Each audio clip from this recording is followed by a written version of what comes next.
Good day, I'm Carrie Ann Smith, and this is your JIS News for Monday, January 6.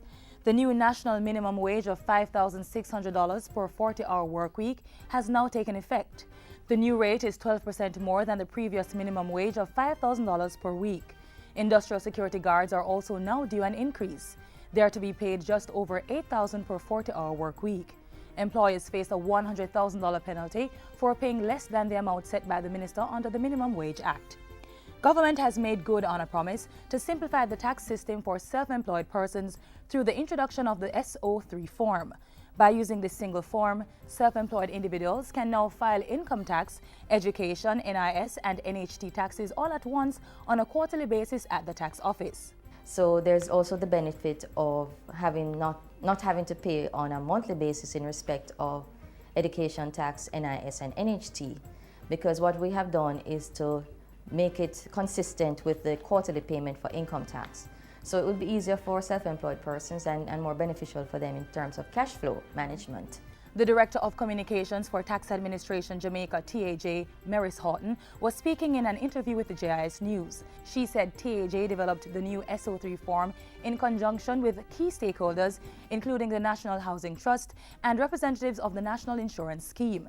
TAJ has been conducting a number of sessions to familiarize self-employed persons with the form, which they are to start using when the first quarterly payment is due in March this year.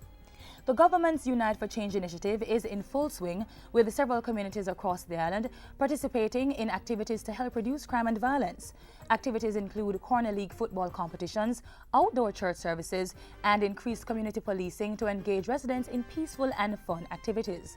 National Security Minister Peter Bunting has so far observed activities in 8 of the 24 communities targeted under the program. If we all unite to make that change, building upon the 1,000 points of light that are already emerging, I believe we can do it and we must do it. Otherwise, we're not going to get the type of development that we need to create jobs and get prosperous communities going. Minister Bunting was speaking at the Corner League football competition in Central Village, St. Catherine on Sunday. Organizer of the competition, Raphael Grant, says since sporting activities started about a month ago, the usually divided community of Central Village has been at peace. We want to be like a separation to show the other rest of people that had war. Even though we had a whole lot of war in our past, we can live together and come back together and bring any community back together, because if Central Village can be together, we all can be together.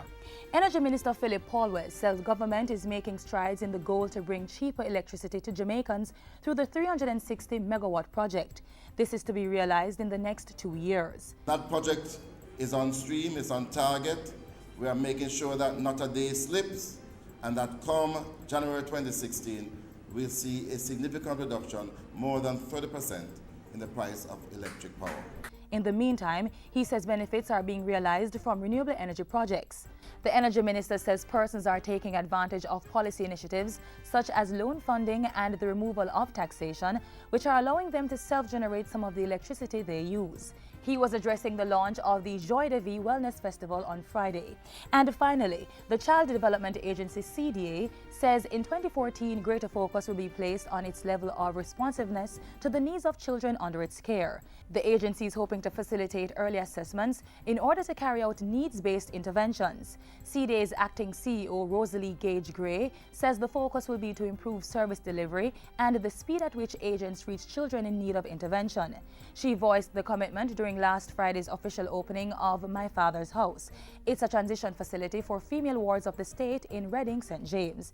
And that's it for JIS News today. I'm Carrie Ann Smith. Thanks for watching.